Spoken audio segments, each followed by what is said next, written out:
SIR में नीतीश कुमार के साथ हुआ खेल। बिहार की वोटर लिस्ट में हुआ बड़ा खेल। बीजेपी की सीट पर बढ़ गए वोटर। महाराष्ट्र की रणनीति पर बीजेपी का जोर। बिहार में नई मतदाता सूची जारी हो गई है। यह विधानसभा चुनाव से पहले आई फाइनल वोटर लिस्ट है। इस लिस्ट को लेकर अब कोई आपत्ति नहीं आएगी, यानी इसी लिस्ट के आधार पर विधानसभा चुनाव कराया जाएगा। इसी लिस्ट के आधार पर विधानसभा चुनाव में वोटिंग होगी। फाइनल वोटर लिस्ट में सुप्रीम कोर्ट का डर साफ साफ दिखाई दिया है। कोर्ट ने चुनाव आयोग को चेतावनी देते हुए कहा था कि अगर बड़ी संख्या में वोट काटे गए तो वह एसआईआर की पूरी प्रक्रिया को ही रद्द कर देगा। और सुप्रीम कोर्ट की इस फटकार का असर वोटर लिस्ट में साफ दिखाई दिया, क्योंकि पहले कहा जा रहा था कि 2 करोड़ लोगों के नाम काटे जा सकते हैं। जब ड्राफ्ट लिस्ट सामने आई थी तो 65 लाख लोगों के नाम तो उसी में कट गए थे और ये दावे हो रहे थे कि ड्राफ्ट लिस्ट में शामिल 7 करोड़ 24 लाख नामों में से 15 से 20% लोगों के नाम और कट सकते हैं फाइनल लिस्ट आते तक। लेकिन सुप्रीम कोर्ट में मामला पहुंचने के बाद चुनाव आयोग दबाव में दिखाई दिया। लेकिन अब जो वोटर लिस्ट सामने आई है, बवाल उसे लेकर भी मच गया है। आपत्ति महागठबंधन को भी है तो चिंता में जेडीयू भी है। और आज हम अपनी स्पेशल रिपोर्ट में एसआईआर पर जारी है बवाल, इसी को लेकर करेंगे बात। नमस्कार, मैं आराधना। तो शुरू करते हैं हमारी ये खास रिपोर्ट। तो बिहार में एसआईआर के बाद फाइनल वोटर लिस्ट सामने आ चुकी है। इसमें 21 लाख से ज्यादा नए वोटरों के नाम जोड़े गए हैं, जबकि 3,66,000 के करीब वोटरों के नाम काटे गए हैं और जिनके नाम ड्राफ्ट लिस्ट में थे। अगर ओवरऑल की बात की जाए तो करीब 69 लाख वोटरों के नाम काटे गए हैं। और अब जो फाइनल सूची जारी की गई है उसमें 7 करोड़ 42 लाख वोटरों के नाम शामिल हैं। यानी लोकसभा चुनाव के समय जितने मतदाता थे उसमें से 47 लाख की कमी हो गई है। लेकिन असली खेला तो कहीं और ही हुआ है, क्योंकि जो खबर सामने आ रही है उसमें जहां बीजेपी मजबूत है, या ये भी कह सकते हैं कि एनडीए के अंदर जिन जिलों में और जिन विधानसभा सीटों पर बीजेपी का दबदबा है वहां वोट बढ़ाए गए हैं। लेकिन जिन सीटों पर जेडीयू और महागठबंधन का मजबूत आधार है वहां वोटों की संख्या में बहुत ज्यादा बढ़ोतरी नहीं देखी गई है। वोटर लिस्ट में सबसे ज्यादा वोट अगर किसी जिले में बढ़ाए गए हैं तो वो है पटना। पटना में पहले 46,51,694 मतदाता थे। फाइनल रोल में 48,15,694 मतदाताओं के नाम है। यानी पटना में कुल 1,63,600 मतदाता बढ़े हैं। 2024 के लोकसभा चुनाव की बात की जाए तो पटना जिले में लोकसभा की 2 सीटें हैं, पटना साहिब और पाटलिपुत्र। एनडीए में इन्हीं दोनों सीटों पर ही बीजेपी के उम्मीदवार चुनाव लड़े थे। पटना साहिब से बीजेपी के रविशंकर प्रसाद चुनाव लड़े थे और उन्होंने 1,53,846 वोटों से जीत हासिल की थी, जबकि पाटलिपुत्र सीट से आरजेडी की मीसा भारती चुनाव जीती। उन्होंने बीजेपी के रामकृपाल यादव को 85,174 वोटों से हराया था। वहीं मुजफ्फरपुर जिले में पहले जहां 32,03,370 वोटर्स थे, अब फाइनल रोल में 32,91,478 वोटर हैं। यानी इस जिले में 88,108 वोटर बढ़े हैं। लोकसभा चुनाव में मुजफ्फरपुर सीट बीजेपी के राजभूषण चौधरी ने जीती थी। उनकी जीत का अंतर था 2,34,927 वोटों का। वहीं दरभंगा की बात करें तो यहां पहले 27,99,852 वोटर्स थे, अब ये बढ़कर 28,80,799 हो गए हैं। यानी कि जिले में 80,947 वोटर्स बढ़े हैं। यह सीट भी लोकसभा चुनाव में बीजेपी के ही हिस्से में आई थी। यहां से बीजेपी के गोपाल जी ठाकुर 1,78,156 वोटों से चुनाव जीते थे।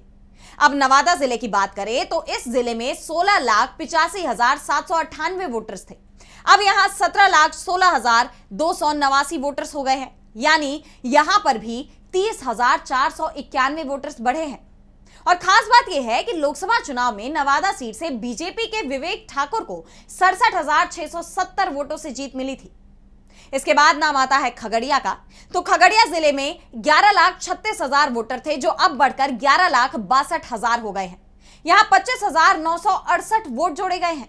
खगड़िया सीट पर एलजेपीआर के राजेश वर्मा ने चुनाव जीता था और उनकी जीत का अंतर था 1,61,131 वोट।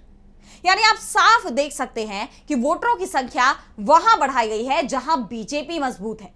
जिन जिलों की बात हमने की उनमें से 2020 के विधानसभा चुनाव में बीजेपी को बड़ी जीत मिली थी। लेकिन जिस जिले में बीजेपी को लोकसभा चुनाव में तो जीत मिली, लेकिन विधानसभा चुनाव में उसकी दाल नहीं गलती है या महागठबंधन का मजबूत आधार है, वहां वोटों की संख्या बढ़ने की जगह कम हो गई है। अब इन सीटों की बात करें तो सारण सीट पर यादव समाज का दबदबा है और विधानसभा चुनाव में यादवों का वोट पूरी तरह से महागठबंधन के पाले में जाना तय माना जा रहा है। और अब सारण सीट की वोटर लिस्ट में 2,24,000 वोट काट दिए गए हैं। सारण जिले पर पहले 31,27,000 वोटर थे, जो अब घटकर 29,03,000 ही रह गए। इस तरह से महागठबंधन के दबदबे वाले शेखपुरा में भी वोटरों की संख्या कम हुई है। शेखपुरा जिले में पहले 5,11,000 मतदाता थे, जो फाइनल वोटर लिस्ट में 4,93,000 रह गए। आरजेडी और जेडीयू के दबदबे वाले मधेपुरा जिले में वोटरों की संख्या में कोई खासा बदलाव नहीं आया। पहले यहां 13,34,000 वोटर थे, जो अब बढ़कर 13,59,000 हो गए। सिर्फ 25,402 वोट ही बढ़ाए गए हैं। वोटर लिस्ट में दूसरे जिलों का भी यही हाल दिखाई दे रहा है, जिसके बाद सवाल ये उठ रहे हैं कि क्या महाराष्ट्र की तरह बिहार में भी बड़े खेल की तैयारी हो गई है? क्योंकि महाराष्ट्र विधानसभा चुनाव में भी इसी तरह से वोटिंग लिस्ट में बड़ा बदलाव दिखाई दिया था। कांग्रेस की तरफ से आरोप लगाया गया था कि 105 विधानसभा सीटों पर 15,000 से लेकर 25,000 तक वोट अचानक बढ़ा दिए गए थे और चुनाव में इन सीटों पर एनडीए की तरफ से बीजेपी के उम्मीदवार चुनाव मैदान में उतरे। और सबसे बड़ी बात तो यह है कि 105 में से 102 सीटें बीजेपी जीत गई। और अब ऐसा ही कुछ बिहार में होता दिखाई दे रहा है। दावा किया जा रहा है कि बिहार में बीजेपी ने करीब 80 सीटों पर महाराष्ट्र की रणनीति अपनाई है। एसआईआर के बाद जो वोटर लिस्ट सामने आई है, उसमें यह साफ साफ दिखाई भी दे रहा है। जहां बीजेपी का सांसद है, सिर्फ सारण को अगर छोड़ दिया जाए, सारण में राजीव प्रताप रूढ़ी सांसद है और आजकल वो एनडीए के कम महागठबंधन के करीब ज्यादा दिखाई दे रहे हैं। ऐसे में सबसे ज्यादा वोट सारण में ही काटे गए हैं। नहीं तो बीजेपी का जहां सांसद है, वहां नाम कम नहीं हुए बल्कि बढ़ाए ही गए हैं। ऐसे में एक सवाल यह भी उठ रहा है कि क्या बिहार में भी बीजेपी ने महाराष्ट्र वाला खेला करने की तैयारी कर ली है? क्या चुनाव के बाद नीतीश कुमार को पूरी तरह से किनारे लगा दिया जाएगा? वैसे भी जो सर्वे रिपोर्ट सामने आ रही है, उसमें जेडीयू को एक बार फिर से तीसरे नंबर की ही पार्टी बताया जा रहा है। अब सवाल उठाए जा रहे हैं कि क्या इस बार नीतीश कुमार की पार्टी यानी जेडीयू की सीटें और घटने वाली हैं? क्योंकि एसआईआर को लेकर पहले से ही जेडीयू चिंता में दिखाई दे रही है। ऊपर से बीजेपी की जो नीतियां हैं, उसने जेडीयू को पहले से ही परेशानी में डाल रखा है। खासतौर पर जिस तरह से वक्फ संशोधन कानून बनाया गया, उसके बाद से ही जेडीयू दबाव में दिखाई दे रही है।